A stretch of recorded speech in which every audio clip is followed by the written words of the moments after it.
Здравствуйте, друзья! Сегодня речь пойдет о легендарном линкоре «Бисмарк». С приходом к власти Адольфа Гитлера в 1933 году возрождение немецкого флота началось с удвоенной скоростью. Конструкторы нацистской Германии активно разрабатывали новые подлодки и линкоры. Апогеем инженерной мысли стали сверхдредноутов типа «Бисмарк», одни из самых мощных кораблей за всю историю военно-морского флота. «Бисмарк» был первый из двух линкоров класса «Бисмарк», построенный для нацистской Германии и Кригсмарине. Названный в честь канцлера Отто фон Бисмарка, корабль был заложен на верфи Блом энд Восс в Гамбурге в июле 1936 года и спущен на воду в феврале 1939 года. Работы были завершены в августе 1940 года, когда он был введен в эксплуатацию немецкому флоту.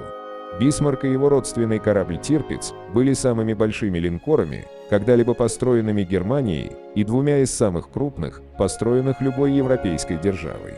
«Бисмарк» был огромным судном с водоизмещением более 50 тысяч тонн, им управлял экипаж из 2200 человек. Вооружение состояло из 8 орудий 380 мм в 4 башнях и 12 вспомогательных 150 мм орудий. Их было достаточно, чтобы стереть с лица земли любой прибрежный укрепрайон, не говоря уже о кораблях противника, а броня толщиной 320 мм была самой мощной в классе. Предполагалось, что броневой пояс выдержит взрыв торпеды массой 250 кг или выстрел 380 мм орудия с расстояния в 20-30 км. В целом на саму броню приходилось около 40% массы линкора. «Бисмарк» мог находиться в море несколько месяцев, а высокая скорость и впечатляющий запас топлива позволяли не только уничтожать, но и долго преследовать противника. Немецкое командование собиралось применять подобные суда для рейдов в водах Атлантики с целью перехвата или уничтожения транспортных конвоев противника. За 8 месяцев карьеры военного корабля под командованием его единственного командира, капитана Эрнста Линдемана, «Бисмарк» провел только одну наступательную операцию.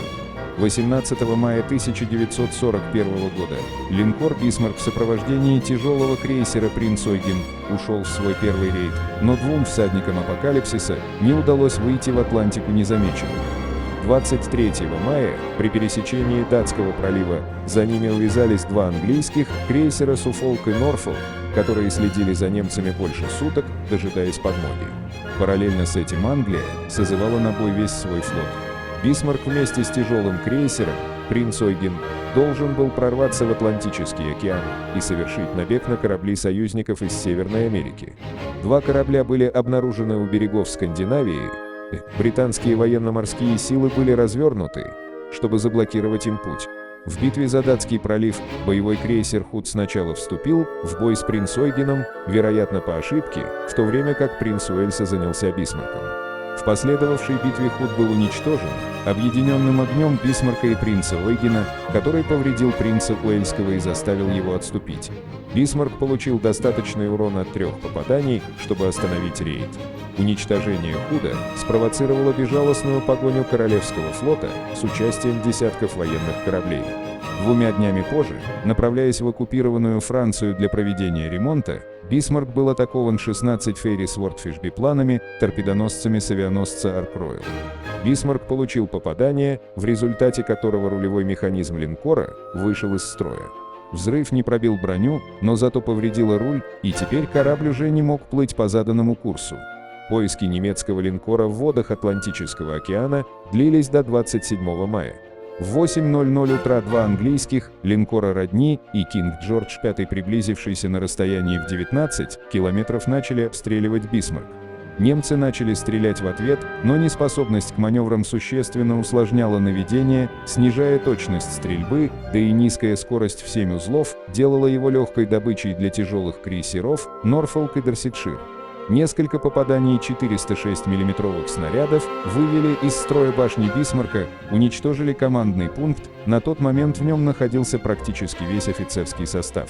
Спустя 44 минуты от начала боя все крупнокалиберные орудия «Бисмарка» вышли из строя, но цель оказалась настолько крепкой, что продолжала двигаться, невзирая на многочисленные повреждения. Британские корабли растратили практически весь боезапас. Для максимально точного пуска крейсеру «Норфолк» пришлось подплыть на опасную дистанцию в 3 километра. И 3 торпеды 533 миллиметровые все же попали в Бисмарк. Началась сильная течь, немцы решили открыть кингстоны и затопить корабль. В 10:39 утра Бисмарк пошел на дно с поднятым боевым флагом. Из всего экипажа в 2200 человек выжило лишь 111 моряков. Пример Бисмарка показал, что современным линкорам, и особенно сверху дредноутам, довольно трудно потопить друг друга, даже при существенном численном превосходстве, но при этом решающий удар можно нанести даже малыми средствами вроде самолетов. Гибель Бисмарка показала потерю линкорами ключевого значения на флоте. Второй корабль типа «Бисмарк-линкор Тирпиц» был поврежден английскими мини-подлодками и простоял на ремонте до конца войны, так и не сделав ни единого выстрела. Линкор «Бисмарк» часто сравнивают с «Титаником», как и легендарный лайнер. «Бисмарк» считался вершиной инженерной мысли, но затонул в первое свое плавание.